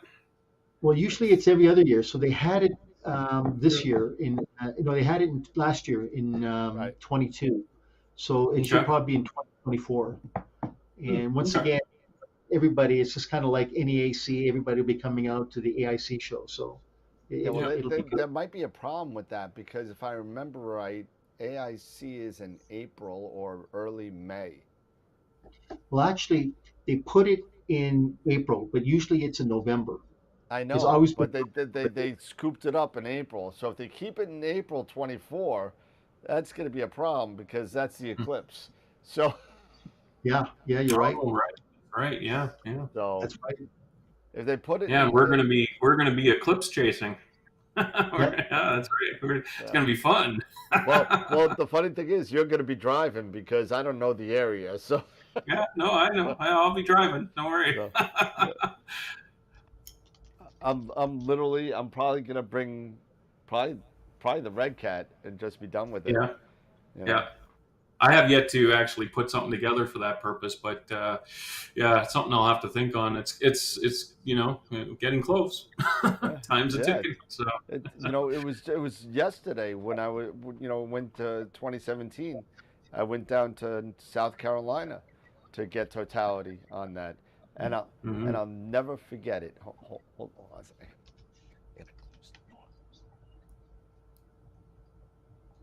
So I'll never forget it because totality's coming, right? And Yeah. it's once in a lifetime thing. I've never seen totality before. I don't know what don't know what I'm getting into, but I'm a moron. I bought a 127 refractor, and like I got this big, massive telescope on my Yeah. EQ6R. I'm like awesome, and I'm being interviewed by everybody because it was this nice round area with it was like inlaid stones of the solar system and everything on there and everything. So it was a big camp. This guy, they had outside music and all that kind of stuff.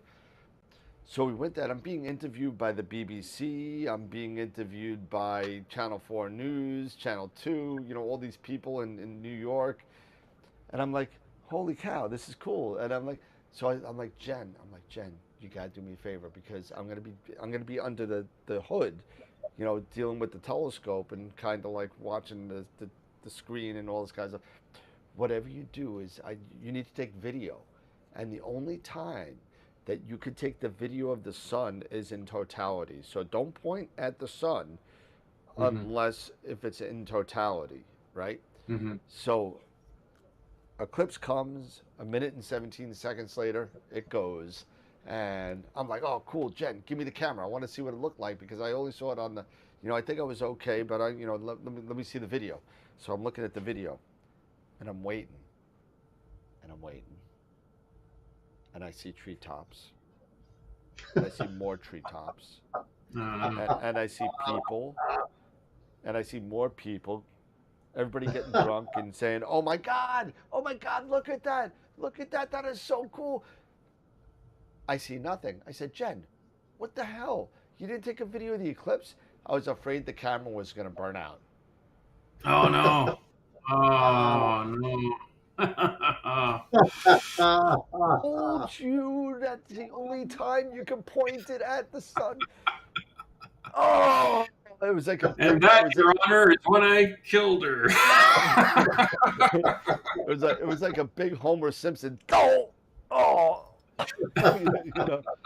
Oh man, it was just so now we got to get it in 2024. Got to get it on video. So Yeah, so yeah, yeah. No, it's going to be awesome. I'm looking forward to that. So, yeah. yeah, it's going to be a lot of fun. We're going to go down to Point Peely area because Okay. that takes us very close to the line, the center line, actually. So I'm not sure what's down there. We'll figure it out, but I might even scout it out ahead of time just to get a feel for the lay of the land, where would be a good spot to set up and stuff like that. But Yeah, we might have to move too. It depends on the weather, right? Who absolutely. knows? Might have to move around. So And we'll just see do what me a happens. favor. I don't know what it's like in the Great White North, but I don't want to be running into no Yetis or Eskimos or anything like that. It's not like that. I remember one time, a long time ago, I went to Florida. And, I was talking with You some. just go get a bunch of frostbacks. That's all. Yeah, yeah. I went to Florida and I was talking with some Americans down there, and I had them convinced that we lived in igloos up here. We don't. Hey, Shawn, you can appreciate this.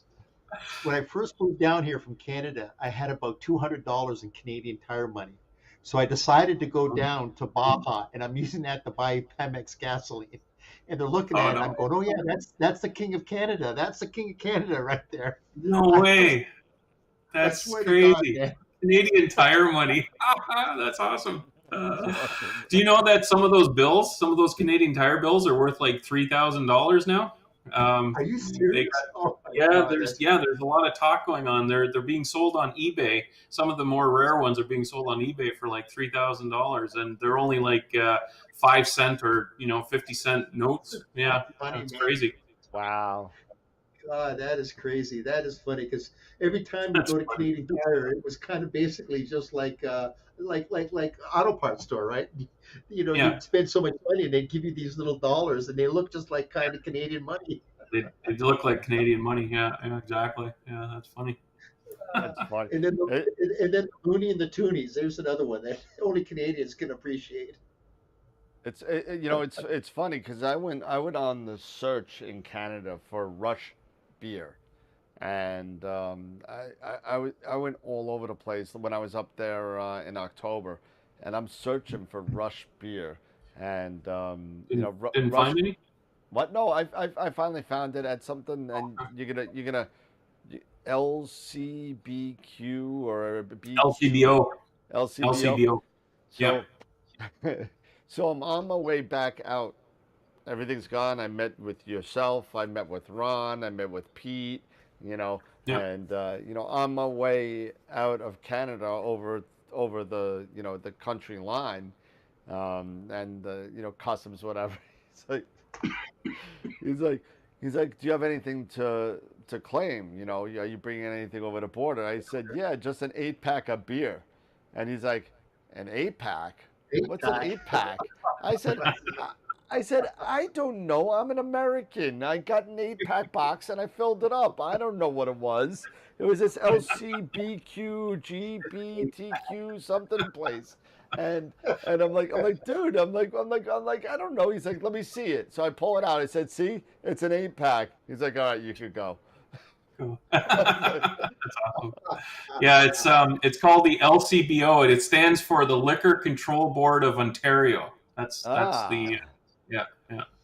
So they're the ones that have it all tied up, all the alcohol tied up, and no one else can sell anything except the LCBO. Basically, they've got well, it going into some stores now. They've got some retail operations. Walmart has it and stuff like that. Limited beer sort of things, but Yeah.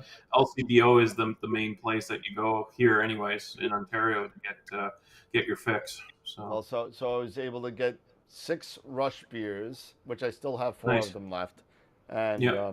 2 Trooper ales from Iron Maiden. So Mm, that, great. that Good. Good. That's yeah, awesome. that's good. That's a good ale. That's probably one of my And favorite ales. and and and you got to remember too. You also got some ketchup chips. Yep, yep, yep, that's it. Yep, Dan, you got those. You love them. You secretly love them. Although I have to say, I finally had the opportunity to try the maple syrup. Oh, okay, great, good. How was it? Good. Awesome. Yeah, Probably the best awesome. maple syrup I ever had. I swear to God. Great, It's good. That's it awesome. was so Glad to good. hear I that. mean, Yeah. it put about 18 pounds on my hips, but I mean, And, but it was and Sean, awesome. you'll have to agree. Here's another Canadian tradition, right?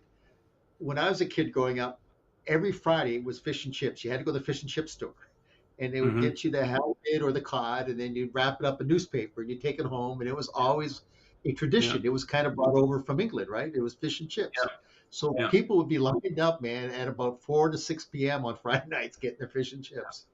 Yeah, yeah, that's true. Yeah, I actually not me though. I actually don't like fish or seafood, so that wasn't one of my traditions. Yeah, I'm not into that. I just don't never acquired a taste for it, and even the smell of it, and just someone cooking fish or even seeing shrimp.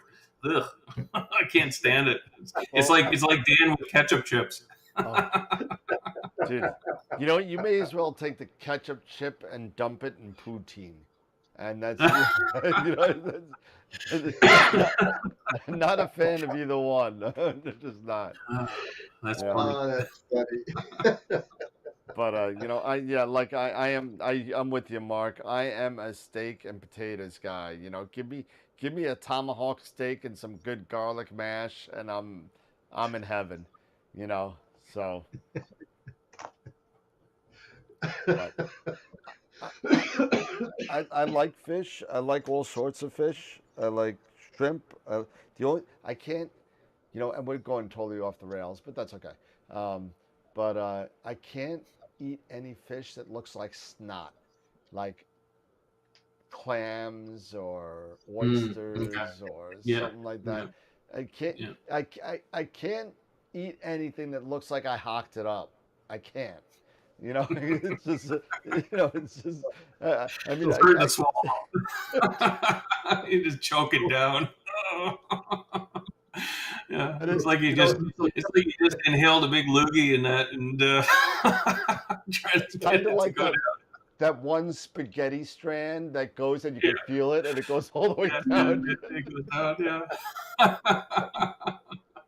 Wow. uh, Yeah, this went off the rails, that's for sure. Oh my You'll God, have there to you play the video.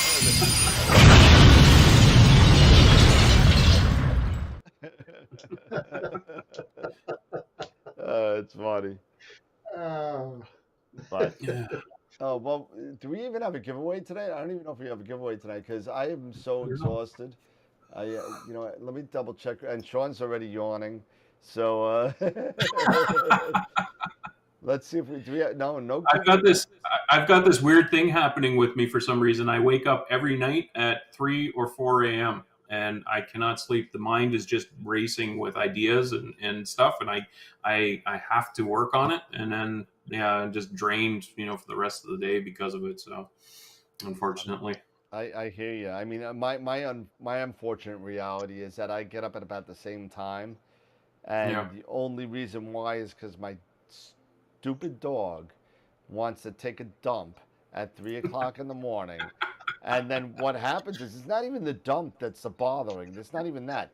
It's my 3.5 pound chihuahua who doesn't want my dog to come back up on the bed. Oh. So the chihuahua chases the dog. I mean, my other dog is like 15 pounds. The chihuahua is 3. I mean, Yeah. the chihuahua runs the house. That's it.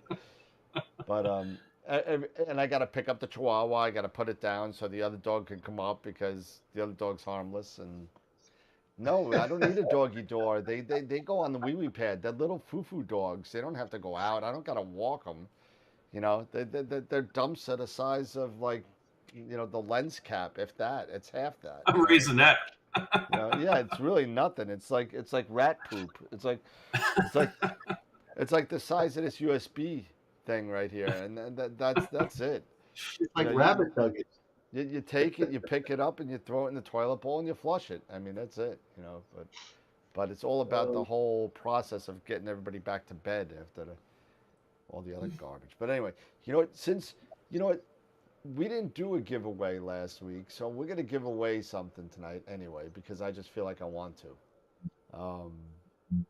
Let me see if I can grab the infamous Sean's Wheel of Fortune. We gotta get that Oh out. yeah, that was a good find, eh? Oh, it was awesome.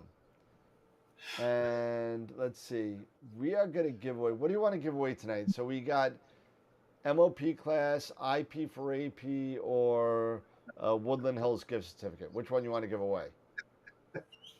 Sean, you're the Um, guest. Which one you want to give away? do the Woodland Hills first. Well, no, it's one of the three. We're not doing them all. Oh, you're not doing them all. Oh, No. okay. Well, that's tough. Jeez.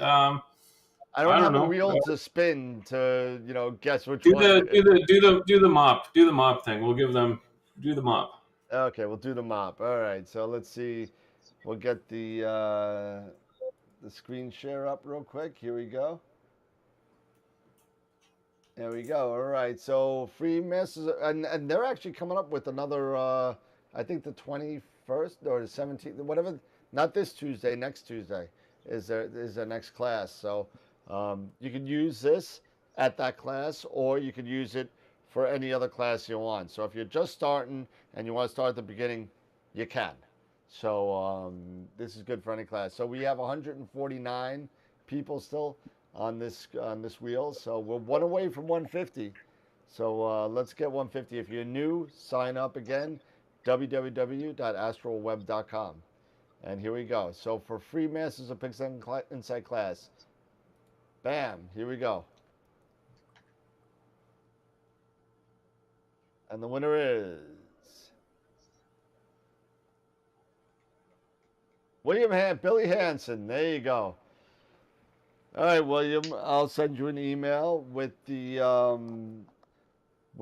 the information, and Pete Proul will get back to you on how to kind of redeem that. So congratulations to William. What are they saying? I see Shawn laughing. No, I'm just no, I'm just Billy's is that Billy's Astro, William Yeah. Hansen? Is it? No, that's Billy. No. Billy's Astro is, I think, Billy Beckett, if I remember right. Oh, that's right, Billy Beckett. That's right. Yeah. That's right. So, Yeah. Sorry. Yeah, he was just saying he could have used that Woodland Hills thing today. That's next all. time. I just thought that was funny. I Next think time. let's see. The next giveaway for Woodland Hills is next Wednesday. There you go. Cool. What do you got coming up for Friday's show? So Friday, I think I'm gonna be going. Let me switch this back real quick. Okay. So Friday, I planned on doing a PowerPoint presentation on. Well, I was gonna actually, I was gonna do it tonight, but since we got people, I didn't have to. So thank God, because I was totally unprepared. But I did this about a year ago, and since on Friday nights we started the beginnings. Pete went over last week. He went over. Was it last week or 2 weeks ago, Pete? 2 weeks ago. Yeah, Dylan was last week, wasn't he? Who was?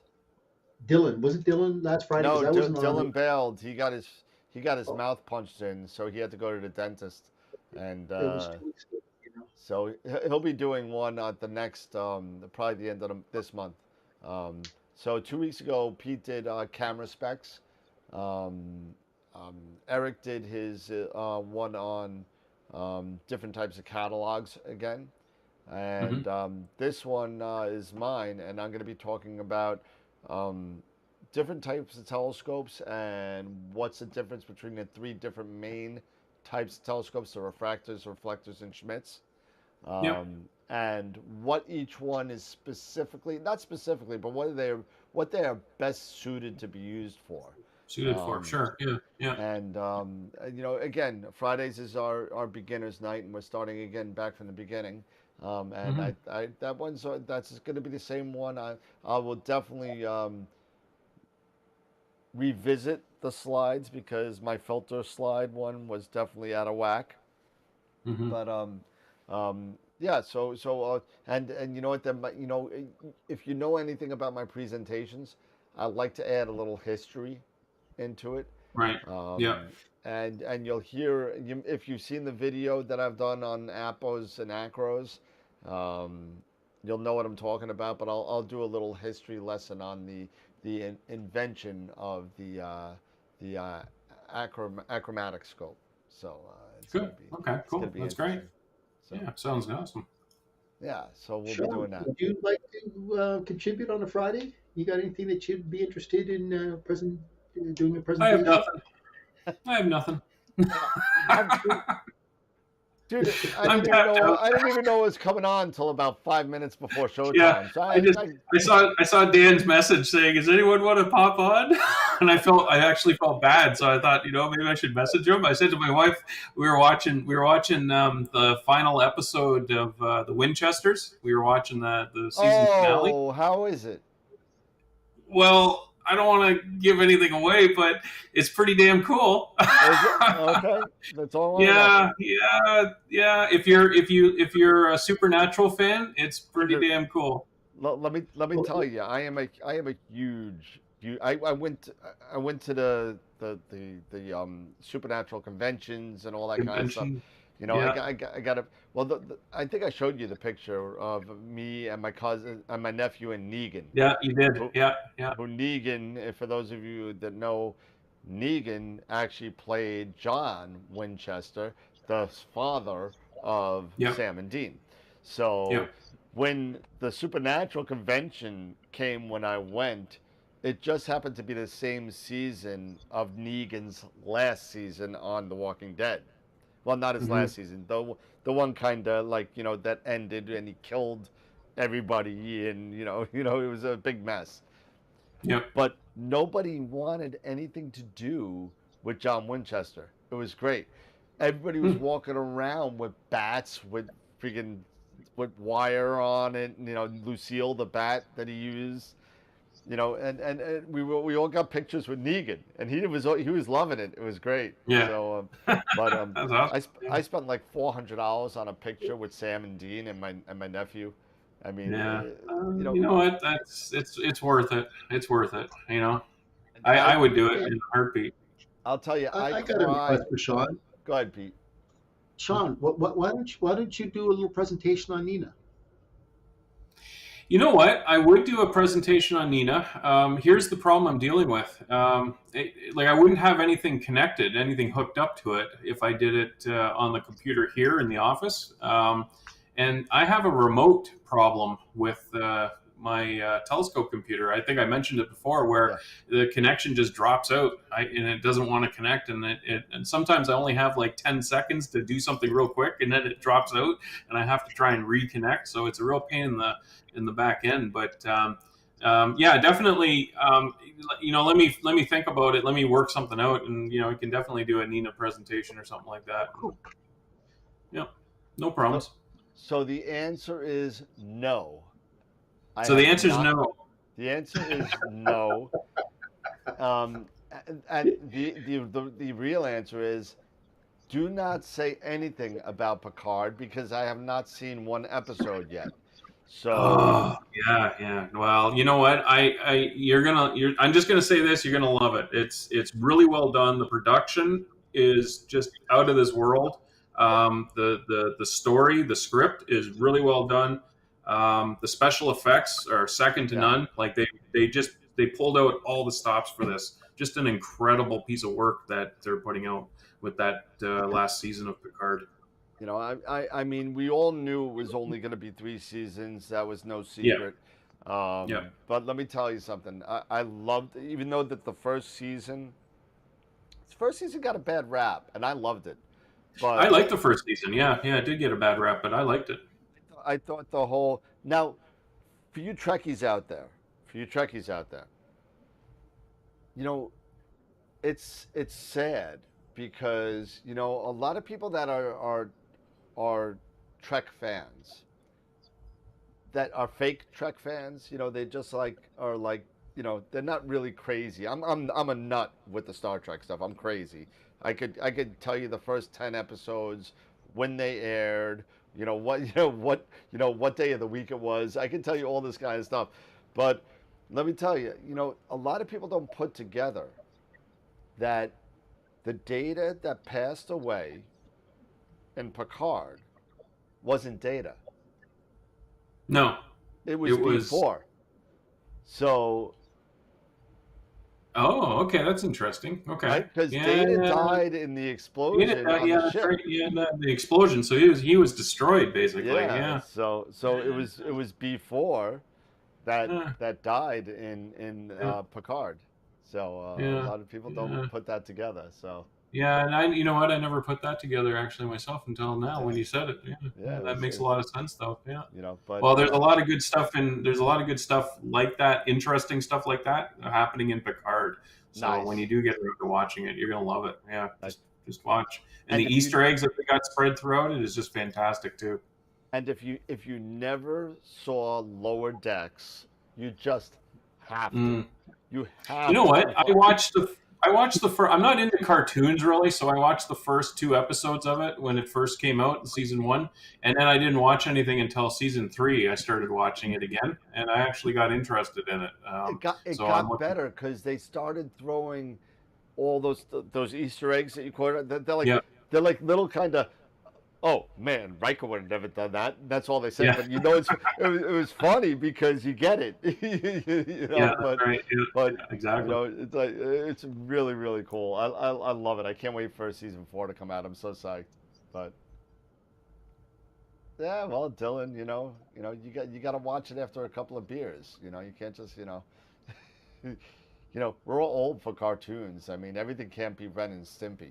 You know.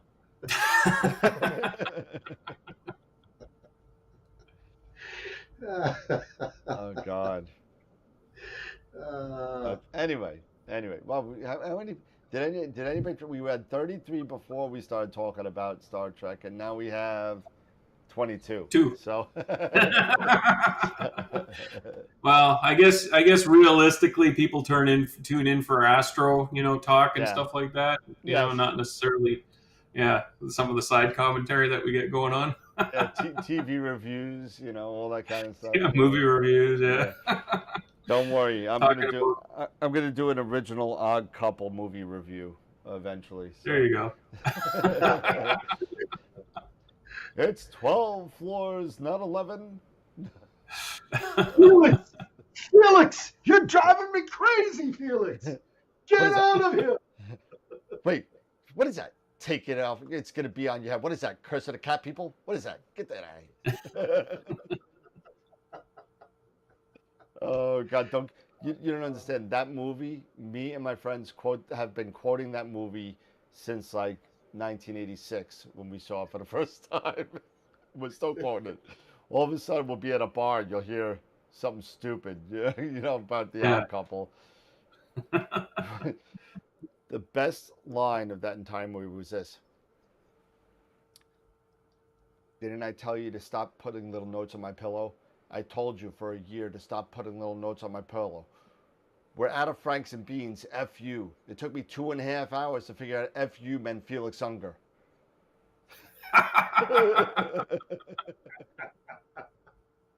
Oh God. Anyway, maybe we should just end it now. It's 11:05, but it's totally going crazy. But everybody, hey, listen. Final thoughts, everybody. There you go. So, I know Final what we're going thought. to do Friday. Hold it. I got the topic for Friday. Everybody's going to do some line from a movie. And you got to guess what the movie is, right? That's exactly what we're going to do. oh no. That's funny. You know what? I'm still stuck on Dan and Eric doing green screen work for this somehow. I don't know how you pull it off, but a Benny Hill skit at the ending where and one of you can be chasing the other. Just yeah, do do do do do do do do do do. Yeah. Really, the Benny Hill theme. Yeah, that's it. Oh God. Oh, Yes, God, I that's am your great. Huckleberries from one of my favorite movies, Tombstone. So I know what that is. So Tombstone I'm was your good. I Huckleberry. like that. Yeah. Yep. All right. Final thoughts, everybody. It's 11 o'clock. Oh, Anybody? God. Bueller? You know Bueller? what? I don't have a final thought either. Much Sean's like a got presentation. Sean's got nothing. I got nothing. I can't even come up with ideas for my YouTube channel. Doing fine. Trust me.